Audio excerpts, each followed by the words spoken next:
Antes de começar, eu sou Nando Vieira. Eu sou mais conhecido na comunidade de Ruby, para quem está nela, e agora eu ando mexendo ultimamente bastante com o Node.js também. Antes de começar, de fato, vou fazer um pouquinho de jabá, né? Óbvio.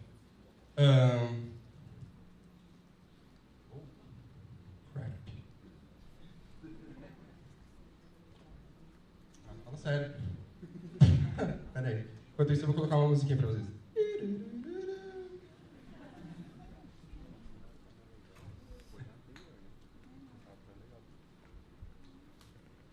Ah, droga. Vai na mão.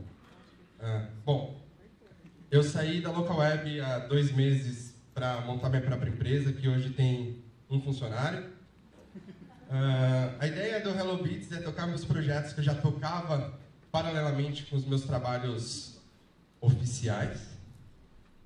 Um deles é o How To, um site onde eu dou treinamentos online, workshops online sobre diversas tecnologias, principalmente não, totalmente voltadas para web development.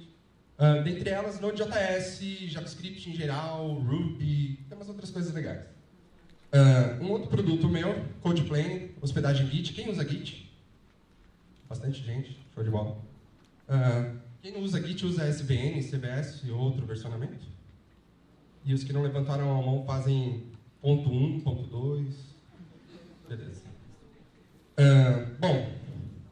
Esse é a cara do How To. É bem legalzinho. Alguém aí já fez o workshop do How To? Matheus, um solitário. Bom, aí nessa época que eu tirei screenshot, eu ia dar o workshop de Node.js, que é justamente o tema da palestra de hoje, Node.js. Quem nunca ouviu falar de Node.js? Bastante gente, isso é muito bom, né? Porque aí eu posso enrolar. Então, a ideia do Node.js é ele é um framework que roda em cima da engine de JavaScript do Google Chrome, navegador do Google. E o criador dele, o Ryan Dahl, ele extraiu esse engine do Google Chrome e colocou no back-end, né? Então ele fez uma coisa muito legal, que foi jogar JavaScript pro back-end. Ele foi precursor dessa ideia? Nem a pau. Antes dele já rolava Rhino, acho que tinha outras implementações também.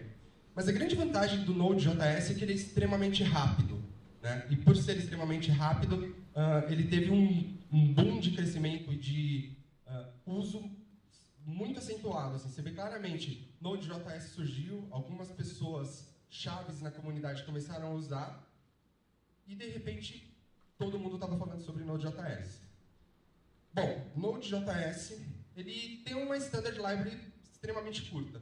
São esses módulos que você vai encontrar, tem alguns outros não tão importantes, mas a ideia do Node.js é ser basicamente um framework para aplicativos de rede. Ele vai ter módulos lá de TCP, de UDP, coisas voltadas para HTTP também. Então, é uma biblioteca que, se você sentar numa tarde chata, de chuva, umas 4 horinhas você lê a documentação inteira do Node.js. Assim, coisa extremamente curta. Claro, desde que você conheça um pouco de JavaScript. E o Node.js, por ser um cara novo, ele surgiu, acho que em 2010, acho que isso. Ele já tem muita coisa rolando, tem muita lib rolando, tem muita gente já usando isso em produção, muitos serviços que utilizam e tem o Node.js como core do seu serviço, né? Muita gente. Nesse ecossistema, você inclui, obviamente, banco de dados, né? Então, você tem módulos para bancos de dados. Todos eles você vai encontrar algum tipo de implementação, algum adapter. Você tem para o MySQL, você tem para o Redis, MongoDB, tem para o CouchDB, tem para o Postgres, tem para todo mundo. E aí o legal é que essas implementações são assíncronas, né? A grande vantagem do Node.js, que, de novo, não é nada inovador, é ser um cara baseado em eventos. E por ser baseado em eventos, a ideia dele é você fazer tudo assíncrono, nada que bloqueie o seu request ou bloqueie a transação que você está executando. Então, isso vai fazer com que você tenha uma programação que a gente fala que é baseada em callbacks. E foi uma das motivações principais do Ryan Dahl em utilizar o JavaScript. Porque quem aí já usa JavaScript? Seja para validar formulário, aquele alert, Então, ele usa justamente para... Todo mundo já deve ter feito algum elemento HTML.onClick igual a uma função, né? Então, a ideia do JavaScript é justamente essa. Você anexa callbacks nos seus objetos e em algum determinado tempo, alguma ação, esses callbacks vão ser executados. Um outro módulo muito interessante, que é o que de fato a galera usa, é o módulo HTTP do Node.js. Com ele, você consegue, usando esse módulo NET, você consegue criar servidores HTTP com 3 linhas de código. Literalmente 3 linhas de código. A gente vai ver um exemplo daqui a pouquinho. E em cima dessa biblioteca NET surgiram alguns frameworks, Connect, Express. O Express é mais um framework web mesmo. Então você já tem bastante coisa que a galera usa em produção massivamente, né? Principalmente voltado para desenvolvimento web. Na parte de template, você tem bastante coisa. Você tem o Jade, que é uma implementação mais ou menos igual ao Haml. Você tem uma outra que é exatamente a do Haml. Tem o EJS, para quem faz Rails, tem o ERB, né? Então você tem o EJS, é bem feia a sintaxe, mas funciona legal. Você tem o Sass, tem o Mustache, tem umas outras implementações também. Então, em termos de template, você tem uma gama bem grande para poder utilizar. E a grande sacada do Node.js é você utilizar para real-time. Justamente pelo fato dele não ser bloqueante, ele consegue lidar com uma quantidade de requests simultâneos muito grande. Porque ele mantém a conexão aberta, faz o event loop e vai executando os callbacks conforme as ações forem acontecendo. Então, você tem algumas libs que são perfeitas, como... Você pode usar o próprio módulo NET para fazer isso manualmente. Você pode usar o Socket.io, que já tem fallbacks para Flash, para long pooling, Ajax. Você tem o Now.js, tem o Fei. Tem um outro que eu não lembro o link, mas que chama Streamer alguma coisa. Também é bem legal. Então você tem bastante coisa para real-time.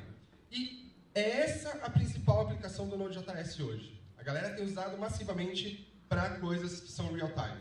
Você manter conexões abertas, chat.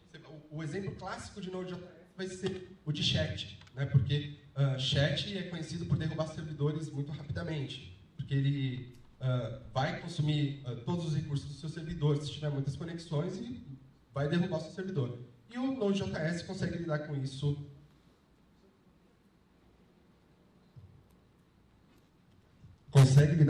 muito bem. Na parte de deploy, a gente tem... quem usa Heroku aí conhece o Heroku?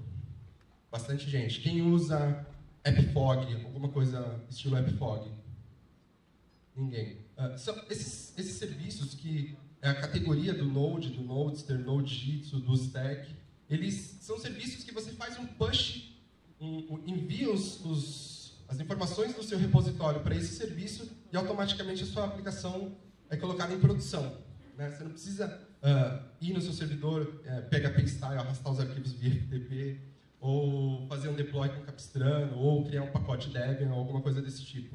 Você pode usar um desses serviços e toda a infraestrutura já vai ser fornecida para você de uma maneira extremamente simples e descomplicada.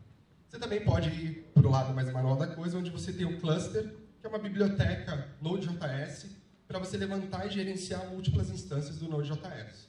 O Node.js, ele é monothread. Vai ter gente que vai falar que isso não presta. Não estou aqui para falar sobre isso. Pois é. Então, a ideia, pelo fato de ser monothread, às vezes você precisa levantar mais instâncias do Node.js para ele aguentar mais requisições e poder aguentar uma carga maior na hora que você está executando ele. Então, a ideia do cluster é você poder gerenciar essas instâncias de forma bastante simples. O criador desse cara, um canadense chamado TJ Holloway-Chuck, ele fez um tweet na época que ele lançou essa lib, que ele estava conseguindo lidar com 12 milhões de requests por dia no serviço dele, usando o cluster com 4 instâncias no servidor de 4 GB. Negócio assim. É absurdo, o negócio funciona realmente extremamente bem. Você tem o Upstart e tem o initd, que já são ferramentas tradicionais do mundo Unix. E aí eu vou mostrar alguns exemplos e depois, provavelmente vai dar tempo, eu vou dar uma introdução avançada de JavaScript, porque Node.js é JavaScript. Então, se você não sabe JavaScript, você vai apanhando Node.js. Então, a minha ideia é, tipo, tirar essas dúvidas do JavaScript, que é uma linguagem que todo mundo acha que sabe, mas nunca ninguém aprendeu, né? Então, eu falei do servidor HTTP, né? Que linguagem você conhece que você consegue levantar um servidor HTTP com a quantidade de línguas, tirando o Ruby?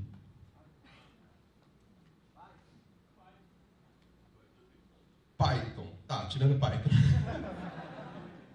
Tirando Python, tirando Ruby, só o Node.js. Pronto. Verdade, eu esqueci do Python.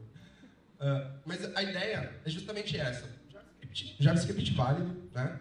Todo mundo já está acostumado com essa sintaxe, quem fez pelo menos um alert de JavaScript. Mas a grande ideia é, você pega esse módulo HTTP, o require, ele vai carregar as libs externas do Node.js. Se você não passa ponto, significa que a sua biblioteca, se você não passa um path relativo nesse cara, significa que a sua biblioteca já está disponível no seu load path, então você não precisa especificar ninguém, nenhum path, nem nada disso. Então, a única coisa que eu preciso fazer é cria um servidor. Toda vez que chegar uma conexão, ele vai executar essa função e aí ele vai dar esse response para quem conectou. E aí eu vou ouvir na porta 2345. Quem não sabe JavaScript, consegue entender esse exemplo? Extremamente simples, né? Então, Node.js, a grande vantagem dele é usar o JavaScript, porque a gente já tem essa ideia de assincronismo no JavaScript. Então, se você precisasse fazer isso com outras linguagens, talvez você tivesse que mudar um pouco o paradigma. E no caso do JavaScript, isso já é inerente da linguagem, né? Esse exemplo aí funciona alguma coisa desse estilo aqui. Você roda lá o comando Node para ele executar. 2, 3, 4, 5, olha que aplicação moderna, né? Isso aí foi uma apresentação que eu dei no outro evento, e aí eu dei uma estendida para esse cara aqui. Então, é um cara extremamente leve, extremamente rápido de se usar. E aí, como eu disse, né, tem um exemplo clássico do chat. Óbvio que eu não ia poder deixar esse cara de fora. Só isso daqui eu tenho um chat TCP. Por ser um chat TCP, eu conecto via Telnet e consigo ficar conversando entre dois terminais diferentes com o Telnet. Mesma ideia. Pega uma biblioteca lá chamada NET. Esse Event Emitter é um cara que ele vai gerenciar para você todas as conexões daquele determinado escopo. E aí eu posso fazer, emitir mensagens com esse emitter.emit. Então significa que eu vou mandar esse sinal, que eu registrei aqui em cima, e aí ele vai mandar para aqueles dados ali. Então, assim, deve ter o quê? 12 linhas? 13? E olha que legal que fica. Um negócio bem moderno, assim. Bem século XXI. De novo, roda o Node passando um arquivo qualquer para executar. Levanta lá, 2, 3, 4, 5, e aí eu, com o Telnet, eu vou conectar nesse servidor. Então, perceba ali, conexão 1. Já estou conectado no servidor. Vou iniciar uma nova conexão.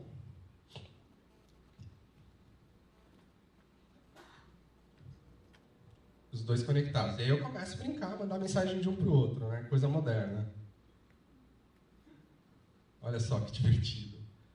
E assim, esse exemplo, depois que você estuda a API do Node.js, você consegue fazer em 3 minutos. Tá? Eu não perdi mais do que isso, 3, 4 minutos.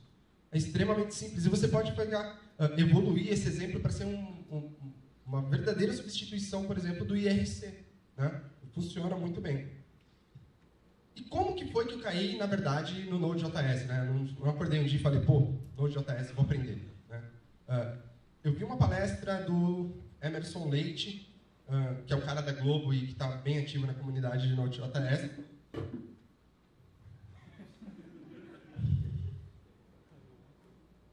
Caiu. Que é bem ativo na comunidade de Node.js. Ele trabalha na Globo.com. No Dev Sampa do ano passado, eu acho. E ele deu uns exemplos práticos. Eu tinha visto, já conhecia o Node.js, mas eu falei, ok, Node.js, whatever. E aí ele mostrou os exemplos práticos, eu pensei comigo, né? Pô, bem interessante, vou dar uma brincada de verdade. E aí foi onde surgiu aquele meu sistema onde hoje eu dou os treinamentos, que eu dei um nome temporário que acabou ficando, que chama Apresenta. Né? Eu tenho um vídeo gravado aqui de como que funciona os workshops lá. Então, você tem uma área de chat, tem a área de slides. Eu dei uma acelerada no vídeo aí, não sou tão rápido. Tem screen sharing. Então, é um negócio realmente interessante. E eu fiz assim, esse protótipo em um mês. Brincando, assim. Eu comecei com chat, eu falei, pô, vamos levar esse cara para o próximo nível. Vamos trocar slides e tudo mais. Aí eu fiz a parte do apresentador, trocando slides, que acabou virando um produto que eu uso hoje para não trabalhar para ninguém, a não ser para mim. Então, é bem interessante a ideia. E aí, esse cara, óbvio, né, não é só Node.js. Eu tenho sorte de já ser um pouco velho. E eu consegui, durante esse tempo, desde que eu saí da faculdade, aprender bastante coisa. Então, eu já sabia Flash, já sabia brincar com essa parte de JavaScript, Ruby, eu já trabalho profissionalmente desde 2007. Então, eu consegui fazer isso muito rápido, porque eu já conhecia essas ferramentas. Mas é uma ilusão você achar que você vai conseguir fazer qualquer produto mantendo o seu ambiente homogêneo, né? Eu conheço uma galera que começa a desenvolver um sistema em Java, se você fala para ele colocar alguma parte do seu sistema em uma outra linguagem, porque vai ser mais fácil, que o cara começa a ter ataque epilético, né? Não existe isso. Se você quiser fazer um sistema decente, sem ter que fazer gambiarra, você vai ter que aprender novas tecnologias e usar a melhor ferramenta para o trabalho. Não adianta, né? E aí, nesse caso, eu uso o Node.js para toda essa parte de conexão persistente, porque é leve. Eu uso o Ruby para fazer interface com Rails. Flash não tem outra solução para você fazer de forma amigável streaming de áudio e vídeo ao vivo, né? Não lembrei de outra palavra. E uso WebSockets porque eu sou o cara e queria usar as últimas coisas que tinham no navegador. Então, parte de Flash, extremamente idiota, só tem um componente ali do lado do apresentador que seleciona qual é o microfone, seleciona a qualidade do som, se deixa mudo, se ativa o screen sharing, e todo o resto, tudo que tiver lá de interação, animação e tudo mais, eu fiz com JavaScript e HTML. Né? Então é bem legal. Essa parte aqui é tudo JavaScript e HTML. Como eu disse, você não tem uma outra alternativa decente se não for Flash para streaming de áudio e vídeo.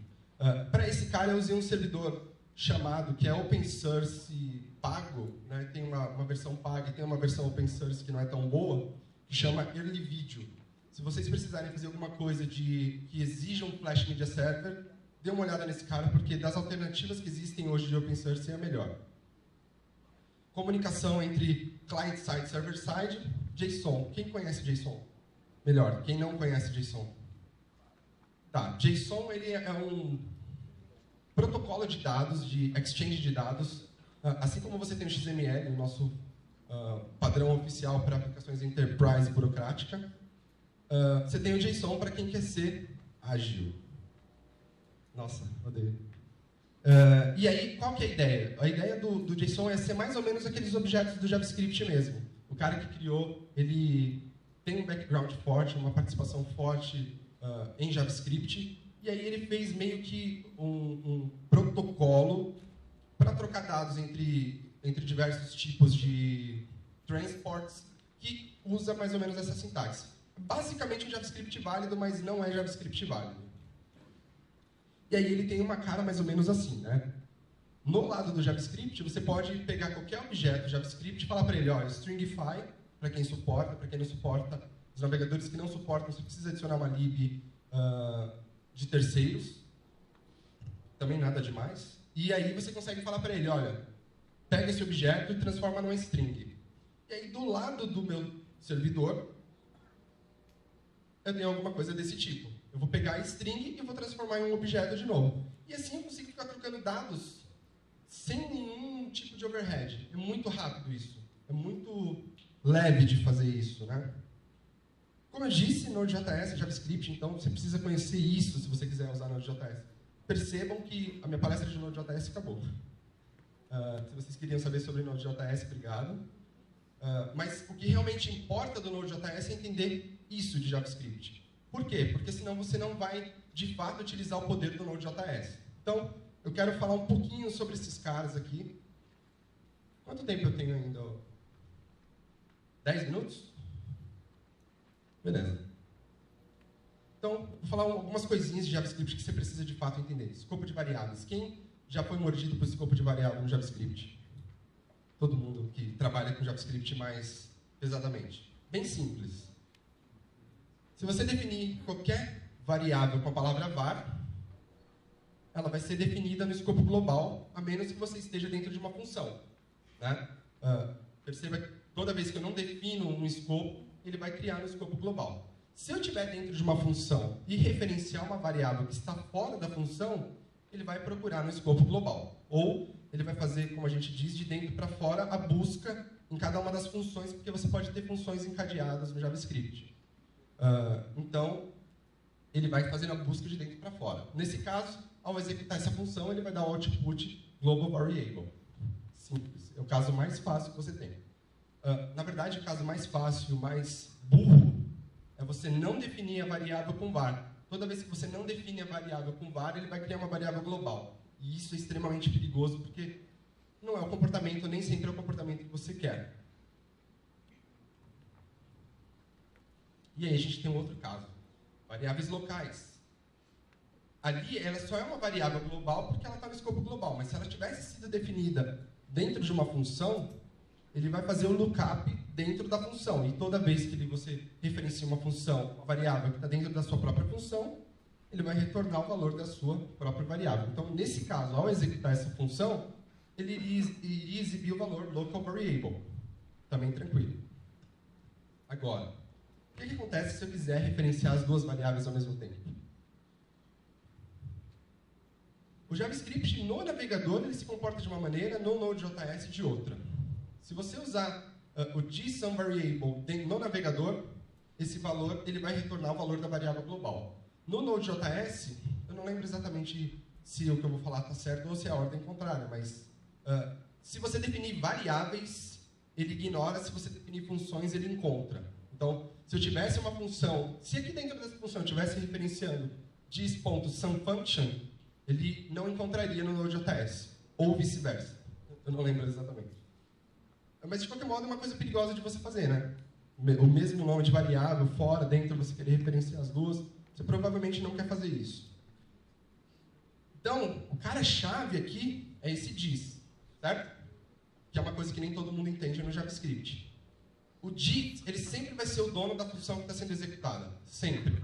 Então, se você referenciar, naquele caso, o dis, pelo fato de eu estar no escopo global, o dis, no navegador, ele vai ser o dono, o escopo global. Se eu estivesse dentro de um objeto, alguma coisa do tipo, o dis provavelmente seria aquele objeto.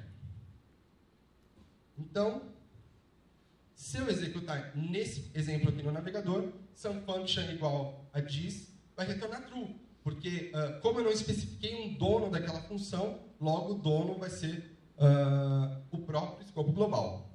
Tá tranquilo? Tá todo mundo respirando ainda? Beleza. Vai ficar pior. E se eu quiser mudar o dono da função? O JavaScript, outras linguagens permitem que você anexe métodos para outros objetos. O Ruby permite que você faça isso. Nossa, que tenso. O cara coloca 5 minutos.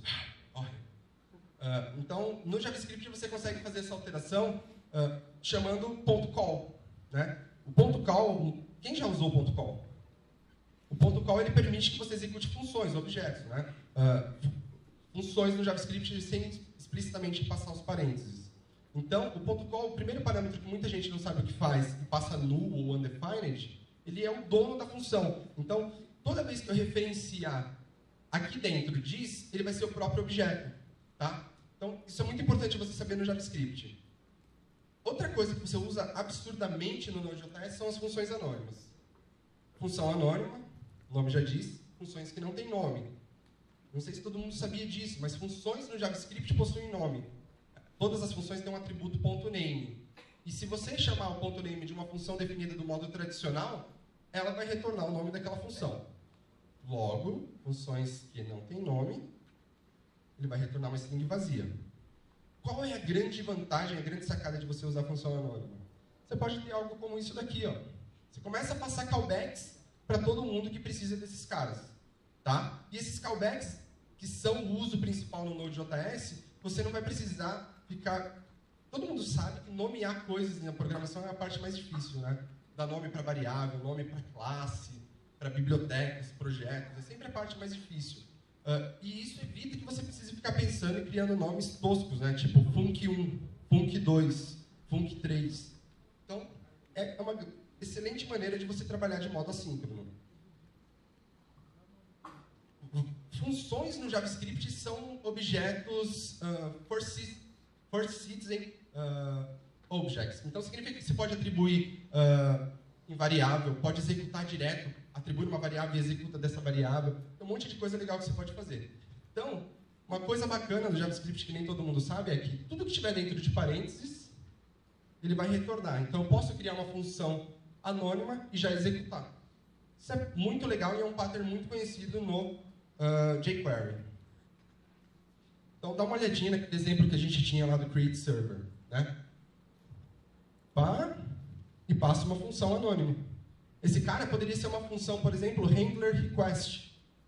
Funcionaria. Só que se eu tivesse que usar esse cara, eu tivesse mais objetos de servidor, porque eu posso levantar 10 servidores ouvindo em portas diferentes. Então, aí você começa a ter, né, o Func1, Func2 e tudo vai. Logo, uma coisa que leva a outra é função anônima vai estar sempre muito próximo de closure. A única diferença entre elas é que closures vão guardar referências para variáveis que não estão naquele escopo. Então, esse é um exemplo clássico que um monte de gente já foi mordido quando começou a fazer JavaScript e ActionScript.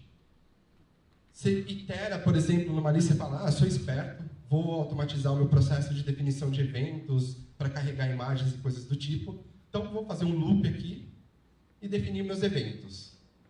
Só que, toda vez que você referencia no JavaScript uma variável em qualquer lugar, mesmo que seja dentro de uma função, ele vai guardar uma referência para aquela variável e não o valor. Então, se eu vier aqui executar a primeira função que eu adicionei naquele array e executar a segunda, ela vai fazer uma referência para o valor 5, que é o último valor antes de sair na condição aqui do seu loop. Justamente pelo fato dele guardar uma referência para a variável. Então, você tem maneiras de isolar isso no JavaScript. Começa a ficar mais complexo. Nesse caso, eu tenho uma técnica chamada curry, que é uma função, essa função handler, que retorna uma outra função. Toda vez que você passa uma variável como parâmetro para uma função, ela vai se tornar de escopo local e não mais vai referenciar o cara que originou aquela chamada. Então, nesse caso, handler igual a handler passa o parâmetro i, chegou totalmente desvinculado da referência que você tinha anteriormente. Então, dessa forma, eu consigo isolar corretamente o escopo. Todo mundo entendeu? Não, certeza. Quem entendeu são gênios e eu demorei uns 2 anos para entender isso de verdade. Eu sou meio lardinho. Piora. Essa é uma das maneiras, usando curry, você consegue isolar o escopo. E se eu quiser usar aquele pattern que eu passei lá de função anônima autoexecutável? Você começa a ter algumas coisas desse tipo aqui. Tem uma função anônima autoexecutável, passo para o parâmetro a variável que eu quero, ele vai receber aqui dentro, já é um escopo novo, local, então eu consigo separar totalmente a referência para aquela variável. Todo mundo entendeu esse exemplo? Que da hora! Vamos lá, por passos. Loop. Então lembra, JavaScript vai guardar referência para as variáveis que você definir em qualquer escopo. Tem essa função aqui, number, que recebe o parâmetro number, função anônima, dentro de parênteses. Então, ele vai retornar aquele objeto function. Eu executo esse objeto, passando o parâmetro que é o índice da minha iteração. Ele vai chegar nessa função anônima com o nome number. Mudou totalmente o escopo, por isso que ele vai guardar uma referência para essa variável e não para essa. Cara, você não tem noção de como isso é assim no JavaScript. Basicamente JavaScript não é tão simples quanto todo mundo acha que é. Provei aqui para vocês com 3 slides. dá para ficar muito pior. Dá para ficar muito pior se você escrever JavaScript ruim. Então, você quer usar Node.js? A documentação do Node.js é extremamente fácil, cheia de exemplos. Mas a grande sacada é você entender JavaScript. Node.js é muito fácil, mas JavaScript não é tanto. Então, se você quiser aprender Node.js, aprenda JavaScript. É isso aí. Valeu, galera.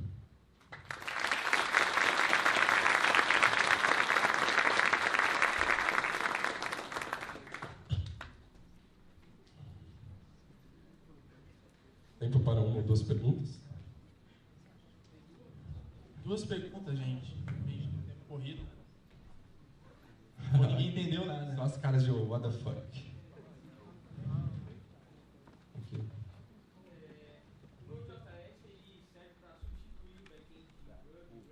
Se você quiser, sim. Eu não diria que é a melhor coisa que você pode fazer na sua vida. Principalmente, se você quiser, exemplo clássico, tudo que envolve conexão persistente. Chat. Se você tentar usar o Rails para chat, provavelmente você está fazendo uma grande cagada. Óbvio. Mesma coisa PHP. Mesma coisa Python puro. Mesma coisa todas as linguagens de frameworks principais. Todas as linguagens têm as opções assíncronas, baseadas em eventos. O Ruby, muito antes do Node.js, tinha um Event Machine. Então, se você usar o Event Machine no Ruby, você não vai precisar do Node.js. Aí, a grande sacada do Node.js, como eu disse, é usar o JavaScript. Então, desenvolvedores de interface que são bons, né? Porque desenvolvedor ruim você tem em toda a linguagem, tem em todas as camadas. Mas ele permite de maneira muito simples você trabalhar de modo assíncrono, porque você já trabalha de modo assíncrono no JavaScript. Então, é só essa sacada do Node.js. Você comparou com o Ruby. Mas tem uma grande diferença também aí, consumo de memória. Ruby não escala, todo mundo sabe disso. Ruby não escala. Então, mas o consumo de memória dele é muito alto. Eu fiz o Presenta hoje está rodando em cima de Event Machine porque eu quis fazer um benchmark. A versão que eu tinha no Node.js consumia 20 megas de memória, de Ruby consome 150. 150 megas hoje é barato, e tal, mas ainda assim a proporção é gritante. Mais ninguém? Para os outros que queriam perguntar e estão com medo, porque a resposta provavelmente vai ser complicada, me tromba no corredor depois. Você comentou que o Node.js ele é utilizado no sistema em tempo real, mas você comentou que também ele é multithread, monothread. Como que ele pode ser utilizado no sistema real, sendo que ele é monothread? Pois é a grande sacada assim que eu diria que é o brainfuck dos callbacks, dos eventos, né, de coisas baseadas em eventos. Ele é baseado em uma única thread. Então ele vai ter um pool lá, você vai falar, joga esse callback aí, toda vez que eu receber alguma nova coisa, você executa. E aí, nesse termo, ele vai ficar lá loopando, tipo, while true, mandando ver. Isso, óbvio que não é tão simplista assim, ele usa coisas do kernel e tudo mais. Mas, para ficar mais fácil de entender, imagina que tem um while true lá. Então, aconteceu uma condição, ele pega os callbacks que estão anexados para aquela condição e começa a executar. E por isso que você não pode fazer nada síncrono, porque senão você trava esse seu loop. Né? Então, a ideia é você sempre fazer assíncrono para liberar o seu core. Quem usa Java, principalmente, abomina essa ideia de, com exceção do QMX, mas a grande maioria abomina essa ideia de você ter uma única thread porque fala que é desperdício e tudo mais. Então, e por outro lado, os caras que gostam dessa parte de event loop, eles advogam que você levanta uma instância lá por core, você vai otimizar o uso dos recursos do seu servidor, porque ele vai executar cada uma das coisas quando realmente precisar, ele vai ficar travando a sua thread todo o tempo. E aí, assim, é uma questão, cara, de fato mesmo, de gosto. Thread resolve, thread vai consumir pra caramba recursos do seu servidor em alguns casos, porque você precisa mudar o contexto, então ele vai jogar todo aquele uso de memória para essa outra thread e tudo mais. E por outro lado, você tem o Event Machine, não é baseado em loop, não é uma solução perfeita para tudo. Vai ser para a grande maioria das coisas. Cara, coisas pequenas, de até 12 milhões de requests por dia, pequeno, funciona muito bem com uma thread.